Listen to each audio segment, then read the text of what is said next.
sejahtera bagi kita semua, umat-umat Tuhan yang diberkati oleh Tuhan, dimanapun Anda berada. Kita jumpa lagi bersama Heavenly Light Ministry. Dalam pembelajaran Sekolah Sabat, kita memasuki pelajaran yang ke-6 dengan judul Memahami Pengorbanan. Sebelum kita mulai, mari kita berdoa. Ya Allah di surga, pencipta langit dan bumi dan segala isinya, kami akan mempelajari firman-Mu lewat pelajaran Sekolah Sabat. Bersamalah dengan kami. Ampuni dosa kami Tuhan. Dalam nama Yesus kami berdoa. Amin. Pelajaran kita pada saat ini, pelajaran yang ke-6 dengan judul Memahami Pengorbanan. Ayat yang menjadi dasar pembelajaran kita pada saat ini diambil dari kitab Wahyu Fatsal yang ke-5, ayat yang ke-9. Berkata, dan mereka menyanyikan suatu nyanyian baru, katanya, engkau layak untuk mengambil gulungan kitab itu dan membukanya, meterai-meterainya. Karena engkau telah disembelih dan dengan darahmu engkau telah membeli mereka bagi Allah dari tiap-tiap suku dan bahasa dan kaum dan bangsa. Latar belakang di dalam kitab Wahyu Fatsal yang ke-5 ini menggambarkan suatu pemandangan surgawi di mana Yohanes melihat sebuah gulungan kitab yang dimeteraikan di tangan kanan Allah. Tidak seorang pun layak untuk membukanya kecuali anak domba Allah, yaitu Yesus Kristus. Di ayat yang ke-9 ini adalah bagian dari nyanyian pujian surgawi yang menekankan bahwa hanya Kristus yang layak membuka kitab itu karena Ia telah disembelih dan membeli umat manusia dengan darahnya. Ini menunjuk langsung pada pengorbanan Kristus di kayu salib sebagai pusat keselamatan dan rencana penebusan umat manusia. Dalam pelajaran ini, kita akan mempelajari makna Alkitabiah tentang pengorbanan.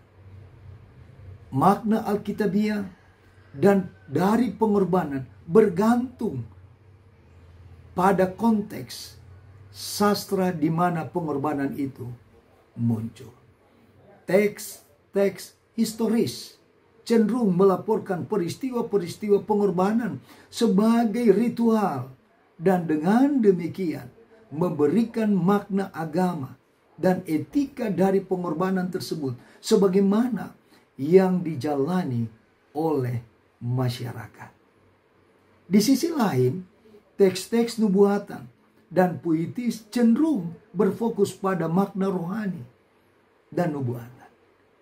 Kita telah memilih satu teks khusus untuk setiap kategori, di antaranya pengorbanan historis Kain dan Habel dalam kitab Kejadian Fatsal yang ke-4 dan pengorbanan secara nubuatan hamba yang menderita dalam kitab Yesaya Fatsal 53 untuk dapat memberikan kepada kita memahami lebih baik lagi makna masing-masing. Mari kita lihat dalam pelajaran pertama, pengorbanan yang sia-sia dalam kitab Kejadian Fatsal yang ke-4. Kita bisa melihat apakah pengorbanan sia-sia atau pengorbanan membawa berkat. Dalam kisah Kain dan Habel menunjukkan bahwa tidak semua pengorbanan diterima oleh Allah. Habel mempersembahkan korban dengan iman sesuai dengan kehendak Allah, mempersembahkan anak domba jantan yang tidak bercela. Sementara Kain membawa hasil tanah, hasil usahanya sendiri. Pengorbanan Kain ditolak oleh Allah karena tidak sesuai dengan prinsip ilahi.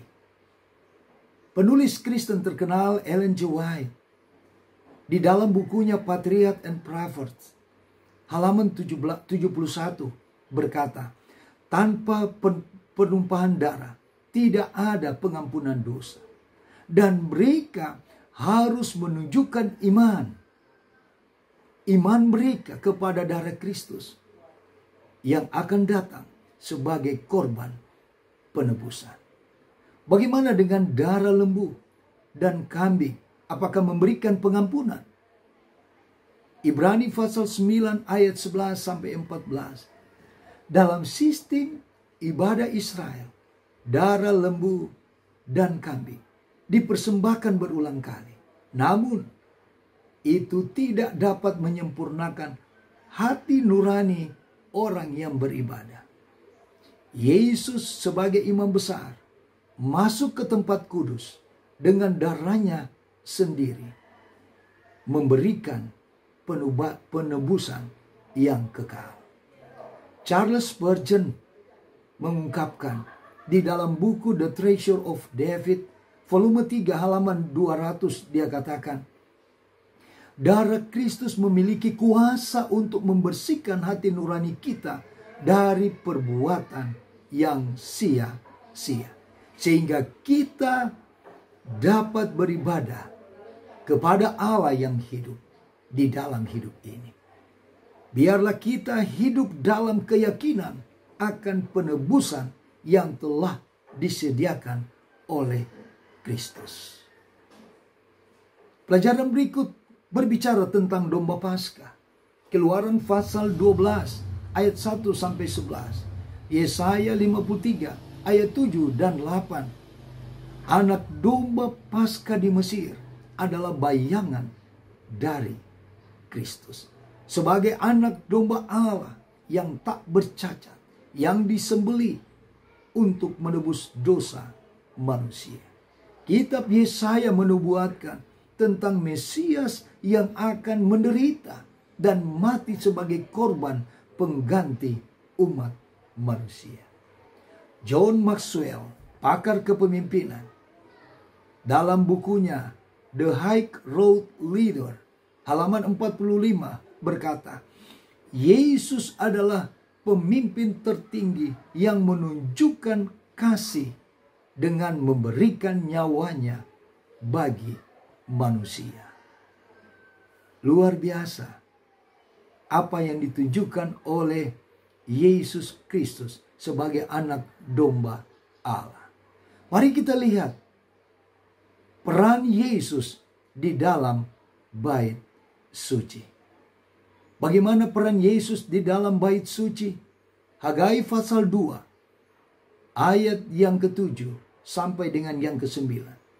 Nabi Hagai menubuatkan bahwa kemuliaan rumah Allah akan lebih besar daripada sebelumnya, karena hajat segala bangsa akan datang, dan Yesus sebagai pemenuhan nubuat ini hadir di dalam bait suci dan membawa damai melalui pengorbanannya.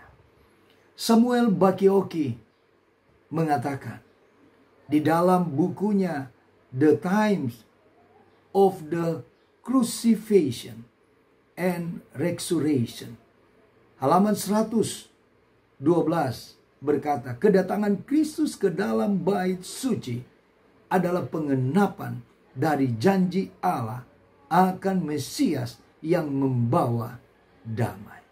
Mengapa Yesus sebagai sumber damai? Mengapa Yesus sebagai pembawa damai?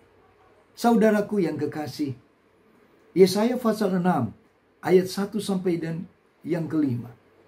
Wahyu pasal 4 ayat 7 sampai dengan yang ke-11. Berbicara bagi kehidupan kita.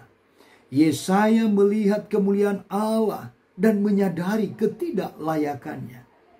Dalam kitab Wahyu, makhluk hidup dan tua-tua menyembah Allah karena Dia adalah pencipta segala sesuatu. Pengorbanan Kristus menjadi begitu menggetarkan karena pribadi yang rela mati adalah Sang Pencipta.